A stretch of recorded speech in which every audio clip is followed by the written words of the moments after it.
I had to really seek those friendships out, and because I'm losing my. Can we start over? Oh, okay, over? fine. Yeah. We haven't had to do that for a long time. Holy Father, God in heaven, show your power, let it come for your kingdom and your honor, through your spirits and your son. Spread the Opps out, spread the Opps out, spread the Opps out. Welcome back. So this is episode 6, and this is our friend Stacey, our beautiful friend Stacey, whose mom has got it going on. Yeah. Yeah, she does. She does. I got those genes. So, on this podcast, we're going to be talking about friendship and what friendship has looked like for us since Josh's disability. So, Josh, let's start with you. What can you tell everyone what friendship looked like since you had your accident? Or what did it look like before your accident? Yeah, tell us that first. Yeah, so before my accident, throughout my whole life I've been a naturally outgoing person, but I've always strived to maintain friendships, and it's something that I think I've been really natural at, but it's something I've always felt like I've had to struggle with just a little bit, just because I've always wanted to be like the in crowd, and I've always been like just on the outside, just enough to Really? be just enough. You were popular. You showed me a video, which we should show on this podcast. There's a video of you just dancing amongst your friends, and Yes. they're just dying laughing. Because you were a goofball. You were just like the center of the party. We have a friend named Adley, and like literally he was the Adley of his group. He was just the energy. That is me before my accident. Yeah, but now you're not. Like, I would never have thought that you were like that. Yeah, like I was super goofy before my accident, being quite loud and always wanted to be the center of attention. I think that might have been just a little bit of an insecurity coming out, wanting to put on a little bit of a show, just to be at the center of attention, be noticed, and of course growing up that was a little bit annoying for like school kids growing up, but then obviously it became one of my strengths because I had a little bit less fear of man going into different situations, like out in public, and then just being able to make people feel comfortable.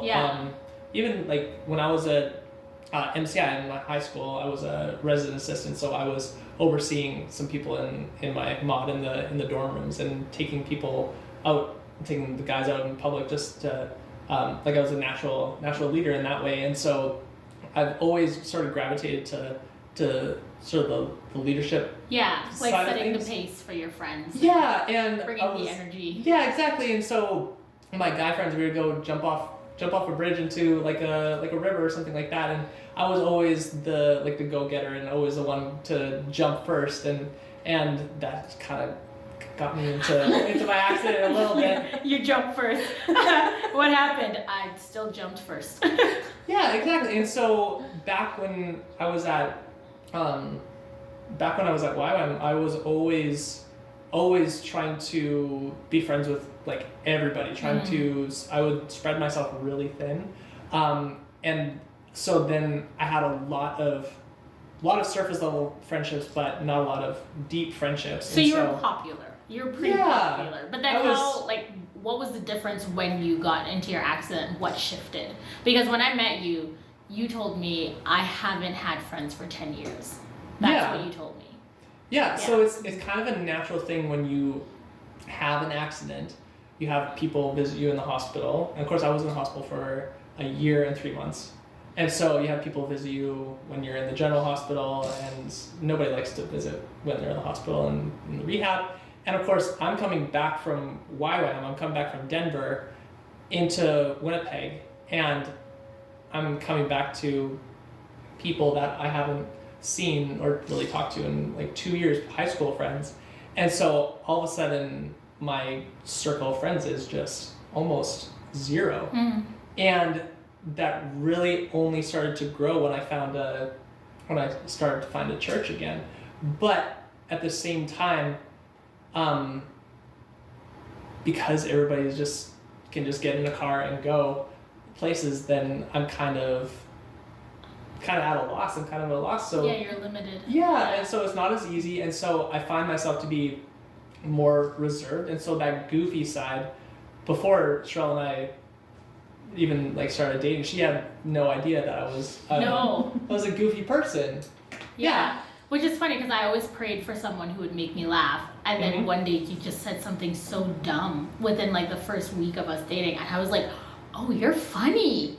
and that's like been our thing, is that we make each other laugh through the like, we'll be in like emergency because something happens to him, and we'll be laughing all the way through, like when they were like, you get to see the doctor, we're like, yes, and we're just like goofing off the whole time, and it was just, like you definitely bring such energy to our marriage. But it's funny because then when we're out and we're like at your birthday party or we're out in public, you'll like, Josh will whisper something to me and I'll be like laughing, and I'll be like, you should say that, like that's so funny, but you'll just be like, it's fine, like, so you're definitely more reserved now. And I think part of that has to do with my disability, or being around a lot of people, even at church. I'm more reserved, partly because of height difference. So I'm always talking to people's like chest area and stuff. So I'm naturally just find myself in like smaller groups of people, and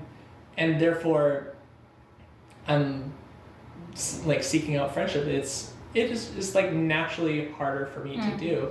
So coming to our church and meeting Sherelle, it's just broadened the friends that we do have, and people are making exceptions, and one being our friend Stacey, and she's just naturally good at it. So so we brought Stacey on this podcast because Stacey, you've been so intentional with us, like probably more than any of the people that we call friends, because when I first started going to our church, I was being invited to everything. Every week there was something going on. There was a party, there was an activity, there was an event, there was something going on. And then once I started dating Josh, everything stopped. And I was like, oh, and then I would hear people saying like, oh, are you going to that party? And they would kind of be talking around me, and I would realize, I think it's just that people don't know what it looks like to invite me to something. Now, knowing that, like, we're a package deal. You know, once you start dating someone, you're like, I want to bring him to everything. So, and that's fine. But trying to figure out, okay, well, what does it mean for the fact that I'm having a party in my apartment and there's 2 flights of stairs? So it has meant that my friendships all of a sudden went from being a big, large group of friends to then Stacey. No, that's a little bit of an exaggeration, but you are a very consistent and intentional friend in our life, and you've gone beyond what even we've expected when it comes to accommodating us. So, first question for you is, what has your experience been, or have you had any experience with having friends with disabilities? Not really. I honestly haven't really had too much experience with people with disabilities before Josh. I worked as a lifeguard for about 10 years, and we had people coming into the pool all the time with different abilities, but most of them would have their kind of one-on-one kind of care support worker. So I saw them, they were around, but I didn't really have much to do with like talking to them even, or like being a friend or providing any sort of care or like doing anything really. I was just kind of like, oh, you're there, that's nice. I'll be here if you need some first aid. I gotcha. So then what did you think about, because okay, so I mean, when Josh and I first was kind of official, because it was like, we've already shared our story, so when we had that conversation where I was like, okay, you need to figure out what exactly we are, because I don't like that you're texting me so much. Yes. And so we decided, okay, you said, okay, yes, I do like you, I am interested in you, blah, blah. And then it was probably about a day later that we got on a flight to LA. And you guys weren't even really and we didn't really know each other. But it was just, I just needed someone to come to Los Angeles with me. And you had said, I'd love to come to LA. And I was like, like, great, you should come then. because I mean, a bit of backstory is this was my first movie premiere, and I'm not a huge fan of the environment of the film industry. It can be a very hard environment to be in, especially as a Christian. So I wanted to bring a friend. I wanted someone that if people were partying and I just felt like, okay, I need an out. I need to get out of here. I wanted a friend to be there, to be like, hey, Sherelle, I got you. Yeah, we're going home. You know, and just to be there. And we met at a lunch one time. Yeah. And we just started talking, and I shared how I have this trip coming up, and you were like, I'd love to come, and you just seemed so fun. So I was like, hey, if you'd love to come, you should come. And you were like, great, okay. And you booked a flight that night or something. I did do that, you did. And it was your birthday week as well. So you were like, oh, I'd love to be there. Yep. Yeah, so that was great. How did you feel when I shared that, hey, there's this guy, Josh? Because you knew him. Did you know? You know, I think I knew of Josh. Mm-hmm. I don't know if we had actually officially met yet. I had seen you around, and I kind of like knew who you were. Yeah. But I don't know if we had actually ever talked. Mm-hmm. And yeah, even with you, Sherelle, it's funny hearing you talk about how you were part of so many different groups before, because I'm like, I wasn't a part of that. I wasn't really friends with you before. And then it was, like a couple weeks before you guys started dating that you were like, we're going to be friends now. You're cool. And do you want to come to LA? And I was like, okay. And so I think then you pick me up at like 5 a.m. to get on the plane, and I get in the car, and you're just like, okay, so Josh might call because we're kind of dating, and I don't really know what's going on, but you should just know. And I was like, it's 5 a.m. and I don't really know you, and I've never met Josh, but sure, I'm here for it. Like, I love a good bit of relational drama. I think you saw me with this jacket, and you were like, "You're so dating." Yeah. But then we came home, and then you had your birthday party. Yeah. The next and then weekend. you were just like, I don't know what you're doing, but Josh, and you should come. And so, and so then okay, what was that like? Even because I mean, okay, you said you've never interacted with anyone with a disability before, but now you have a guy in a wheelchair coming over to your apartment. Like, what did that look like, even for preparations? Yeah, I think I just kind of, I don't even think I really considered what it would mean. I was just like, oh, like, you're my friend now, and you're dating this guy, so you should just come. That sounds fun. And like, I knew my building is wheelchair accessible, so I was just like, okay, that's cool. But then as I was kind of putting the pieces together, I'm like, what is this actually going to look like? Yeah. Because I have an elevator, so that's good. There's parking not too far away. Yeah. So that's good. They'll have to come early because there's not a ton of spots, but it's there. It's available. That's cool. They're going to get up to my apartment. Then I'm like, can you fit through the door? You'd be amazed at how many people don't actually think of just simple things as doorways. Yeah, and so I was just like, I think I might have even Googled, like, what is a wheelchair, like, width normally, and I took out my tape measure and, like, measuring all my doorways. I'm like, oh, yeah, you should be okay, it should fit. And I remember when you told me that, and I was like, nobody has ever considered that. Yeah. But we have been places where we've realized he can't fit through here, and they're saying, oh, it's accessible, and we're like, this is not accessible. I don't know who told you it was. Well, it's like, okay, we had our home group. We went to somebody's house, and their house is like built in like the 60s or 70s or something like that. So this is in wintertime too, so we have to bump me up the first couple steps. We're in their front landing, and then to get into their kitchen, their kitchen door was about as wide as my wheelchair is, without the wheels. Without the wheels. So they had so we had about 3-4 guys like do a whole NASCAR pit crew, take my wheels off, carry me in my wheelchair through the door, and then put the wheels back on. And like it just didn't really dawn. I mean, like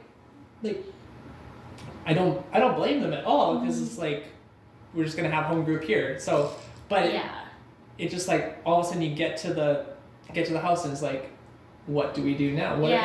what if there's no guys there? And or I something think like that, right? it did hit her because she was like, oh no, what if you have to use the bathroom? You can't fit in my bathroom. And so it was like all of a sudden the pieces started getting put together of, oh, it's not as simple like, hey, you should just come over.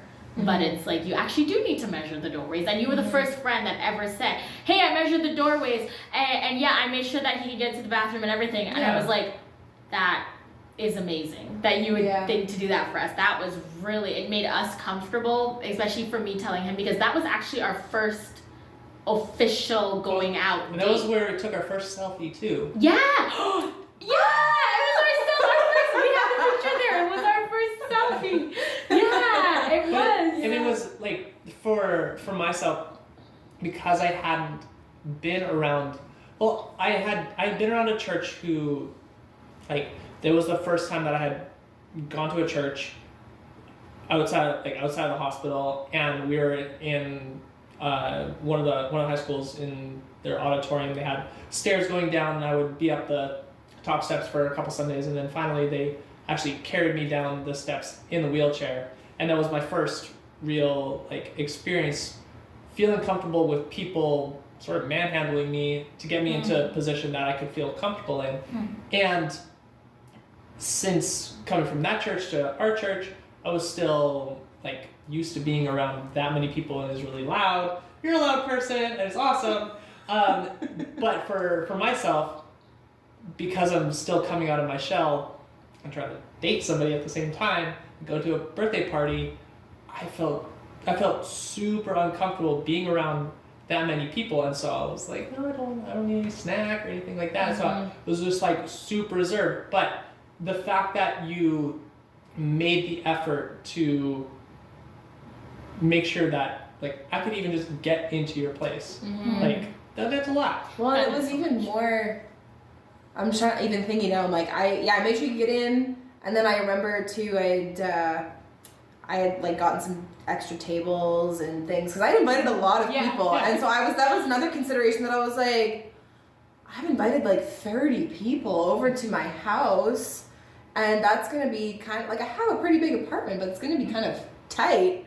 How is he gonna like get anywhere? Like he's gonna get in, but then where will he go? And so I was even just kind of like, okay, I'm gonna set up these tables, but I'm like gonna set them back from where the other island is, so that there's like a path through, and there's like a path here, and like I was honestly I was kind of like, I don't know how he's gonna turn around in this bathroom if you have to use it, because I haven't even seen your bathroom. Kind of big, but not really that big once you get a wheelchair in there. But I was like, just in case, I'll like pick the bath mat up off the floor so that the wheels don't get stuck. But I was like, I just kind of hope he doesn't have to use this, because I don't think it's gonna be good. See, the fact that you actually think of that, we have a track mat at our front door, and anytime I turn around, it gets caught up in my wheelchair. Or our bath mat. Like you've noticed, our bath mat, it's never on the floor. Yeah, because as soon as I get out of the shower, I take it up, and because then he can't wheel through the bathroom. So that's really considerate. Yeah. And then another thing that we've noticed, or that I noticed, is that when we do have a party, because Josh had a birthday party for me. He planned the whole thing, and then I was a little nervous about it, because I thought, okay, that's awesome that you're inviting all these people over and it's exciting, but does it mean that I have to run around and do everything? Because I was thinking, okay, yes, you planned it, but now who's gonna get the drinks? Who's gonna get out the snacks? Who's gonna make sure everyone's comfortable, make sure everyone has everything? And so I was honestly prepared that, okay, I'm going to be tired at my own party, but that's okay, because at least Josh is putting in the effort to try and prepare a party. But then you came really early and you just went to work. Like you just started grabbing drinks and getting ice and putting things out and making sure all this, and people would walk in and they'd be like, where do I put my snacks? And you'd be like, I'll take them. And it was awesome because I sat down and I actually didn't have to get up for the whole party, because I got to enjoy my own birthday party, because I didn't have to like make sure that Josh is okay, make sure that he had food, because you were just running around and just helping people out and helping Josh out and making sure everything was good. And then at the end, you stayed to help clean up. And I was like, oh my gosh, thank you, like, because or else been me running around doing everything. So that was so amazing. Did you think through that before you came to the party? Like, prepared yourself, okay, when I go, I'm gonna make sure he's okay and help Not out at Cheryl. all. Not at all. That's Honestly, amazing. I don't.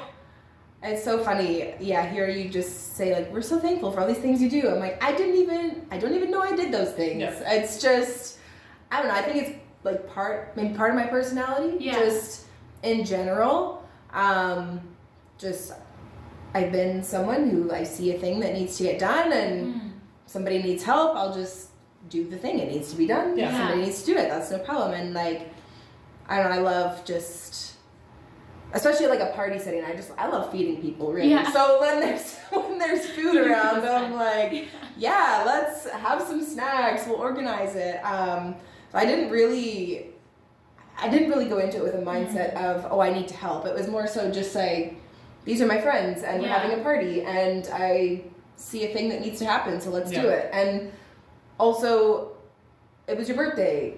You're not supposed to be the one hosting your own party. You're supposed to enjoy it. Yeah. I do that for any of my friends' That was so birthdays, that was so you know? amazing. It's just, it's what you do. It's what you do when you're friends and when you love someone. You just make sure they're having a good time. But it's not okay. So it's not natural for everyone. Like, cause I mean, for me, I feel like I have to think through it. When we first started dating, I did have to think, did Josh eat yet? That was something that I had to stop and think about. I mean, even today I had to think, because I was on the phone with Chris Lenny, you know Chris Lenny. I was on the phone with her, and then I looked at the time and I was like, I don't think Josh ate lunch yet. You know, so I was like, as I'm talking to her, like trying to put stuff together for him. And so sometimes I do have to pause and actually think through, like, okay, I need to like be selfless for a minute and figure out if my husband needs anything. Yeah, but that's cool. So some people are natural at it, and for some people it does take a bit of work. For me, I feel like it does take a little bit of work to try and like think through what can I do to help him.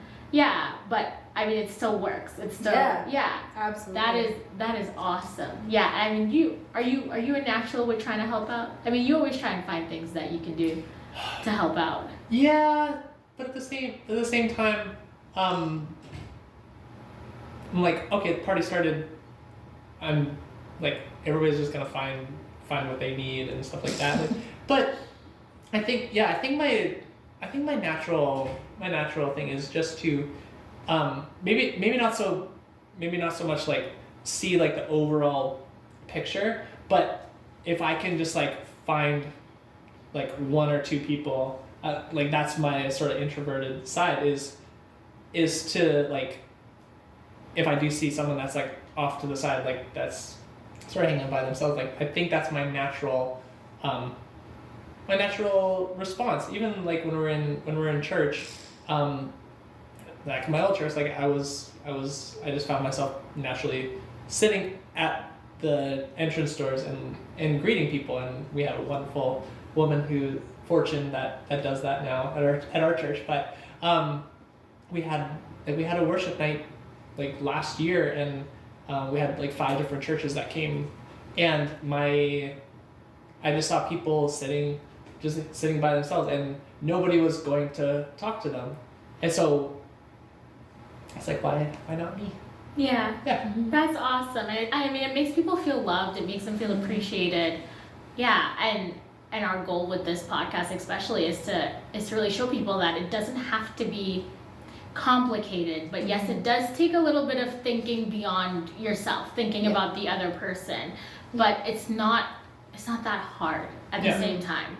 Yeah. So, okay, one more thing I wanted to talk about was, so we've both experienced this, so we had a situation happen where we were at Josh's old church. I was visiting, it was Christmas, and you were visiting your friend, and then we found out from you later. You said, well, I mean, tell us what happened. Tell us. Yeah, no, it was so funny and not funny at the same time. I was standing in the lobby, and I think I was talking with my friend, and somebody had come over, but I just kind of kept having people come and say, oh, I see Josh is here. How's he doing? What does life look like for him right now? And I'm sitting there going, didn't he go to church here for like 10 years before? Not that long, but long enough for people to know. Yeah. Long enough for people to know, like to know you Yeah. as a person. And I'm like, you've met me 3 times. Mm. Why are you coming to me and asking how Josh is doing when he's sitting 3 steps away? Like, he's right there. You could just go ask him. You could do that. And he could tell you. Yeah, it's so weird because like that's my norm is that people tend to come up to me and ask how he's doing, and there's just, I don't know, why do you think that is, that there's this awkwardness of I don't know how to approach him. Mm-hmm. But yet for you it doesn't seem like there ever was that awkwardness.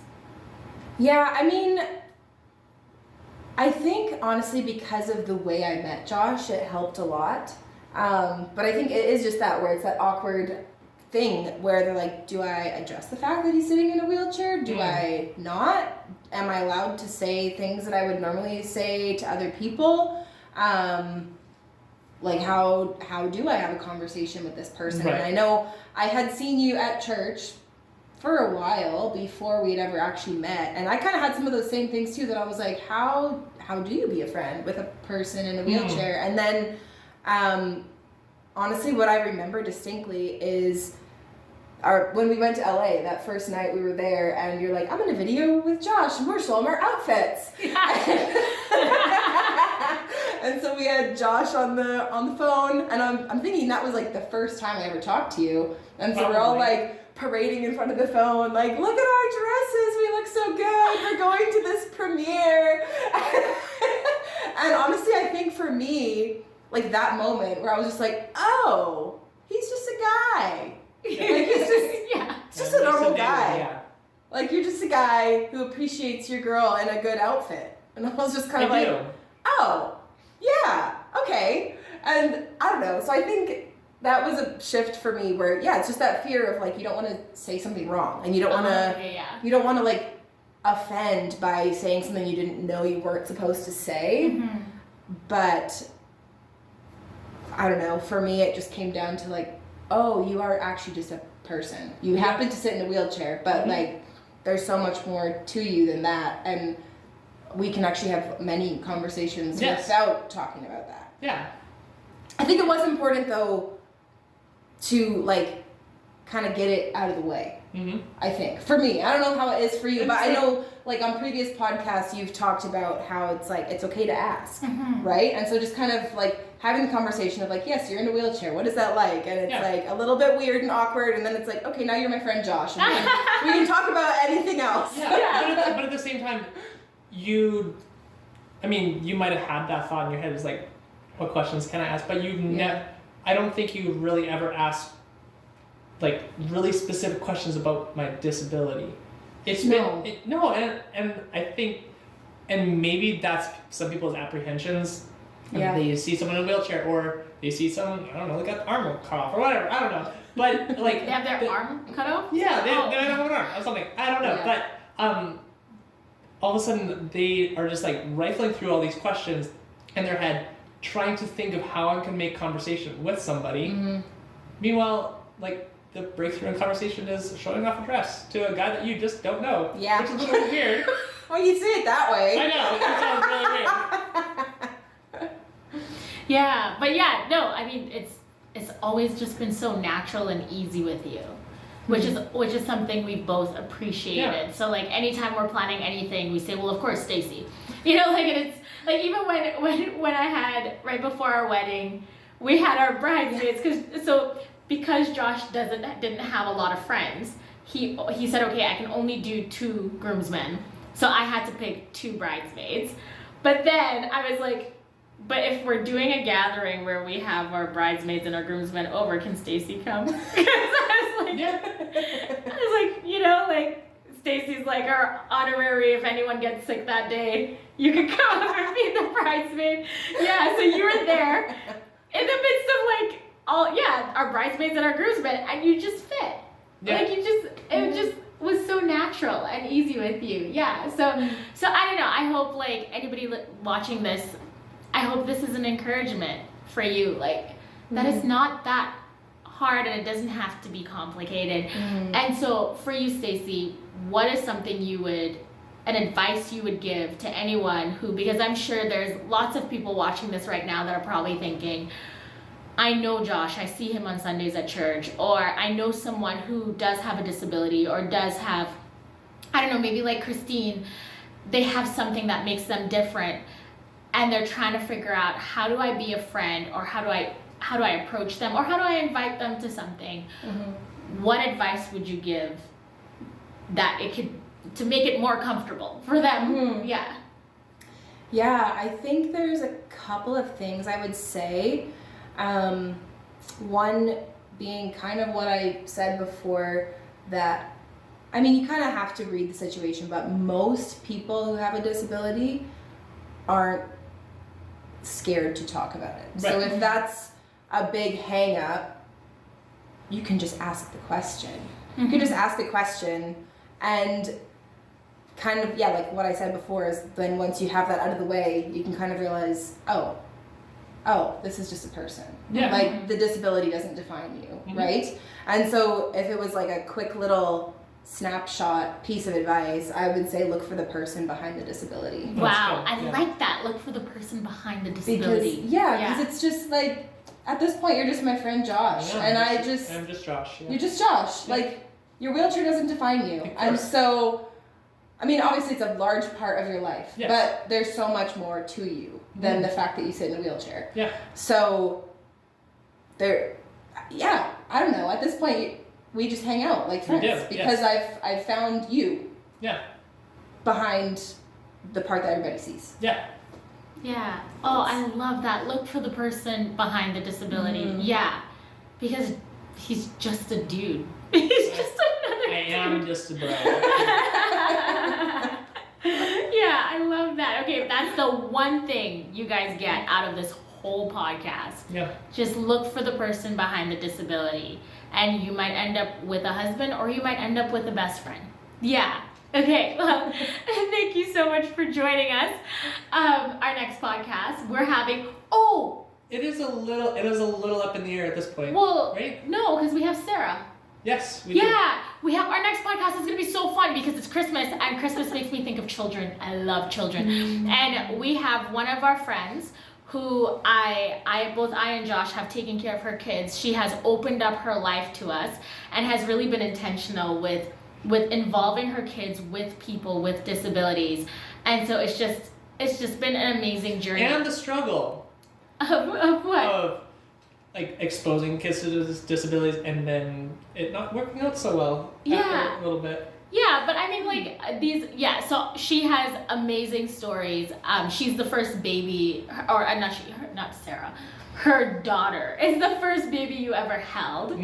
And so it's been an amazing experience for you because then you realized, like, you can one day do this dad thing. I can. Yeah, whether you're in a wheelchair or not, you can do the dad thing. So anyway, I'm not going to share too much, but we have her on our next podcast, and it's going to be so fun and amazing. You get to see pictures of her cute little babies, and it's going to be exciting. Yeah, so thank you for joining us. Is there any way that people can find you if you feel comfortable dropping that? Or no? Well, they could try on Instagram, but I think my account is private. Okay, so you're missing out. Have fun, try to But find she me. is single, so if anybody wants to slide into the DMs, you can DM us and let us know if the Lord so puts it on your heart. Anyway, but thank you for joining us, and we will see you on our next episode. Bye. Bye.